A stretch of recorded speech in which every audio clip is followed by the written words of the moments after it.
I look back and I question. I mean, I've ran it back through my mind so many times.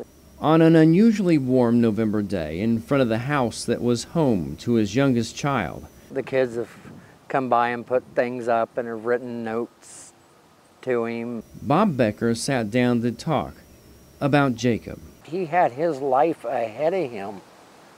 He just turned 16. But Jacob Becker was troubled at times, depression, family issues, and I don't know how often. I do not know how bad it got. But I do know he was being bullied. October 27th, just after 6 o'clock, Bob Becker got a call at work. Family emergency, come home right away. It's a 20-minute drive. And along the way, And I see an EMS coming down the road. And I just had this overwhelming feeling that it wasn't good. it wasn't good at all. Jacob was inside, EMTs working to save his life. Bob had unknowingly passed by his son, who had passed on. When the doctor come out to talk to us, his first words were, "I'm so sorry."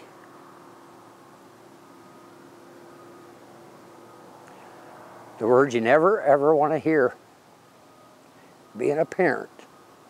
A sophomore who dreamt of one day being a cop, who loved Eminem, Ryan Newman, and video games, had taken his big brother's handgun into his second-story room and decided not to try anymore.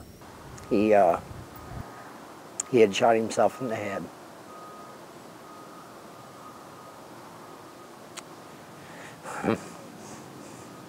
He left behind a modern-day suicide note, an Instagram post. "Hey everyone," it said, "I know a lot of people are going to end up finding this really selfish, but to be honest, I can't live like this anymore. I am tired of everything. I am tired of the way I'm treated. I am tired of everything wrong I keep doing. I feel like this is best for everyone. I'm gonna miss a lot of people. I'm sorry, everyone. Goodbye. It's been a great life getting to know you all." Please don't, one friend wrote. Don't do this, pled another.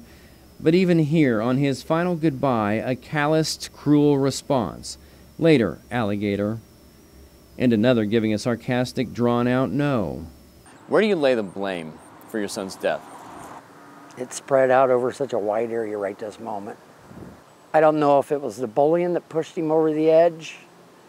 I don't know if it was the depression that pushed him over the edge. I don't know. If only Jacob had known how many cared for him. The day after he died, they lit candles and braved the cold for their friend. On Monday, they filled the gymnasium at East Noble High in the shape of a heart. And then, at his funeral, they stood for him, cried for him, and asked, what could they have done for him? And I hope you're singing in the angels' cry.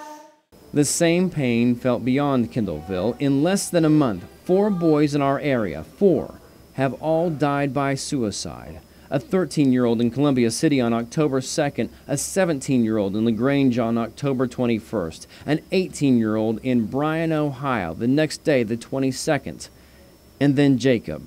This is preventable. We, as a society, have to open up and guide our children better. Was that what you hope, is that some good will come out of this? It's what any parent would ever hope, is that no more young children die this way. They don't have to.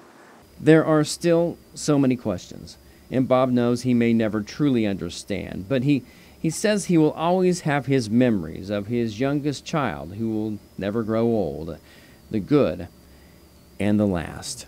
He gave me a semi-hug, told me he loved me. I told him I loved him, and try to have a good day. And I watched him walk down the sidewalk heading to school. And that was the final time I seen my son.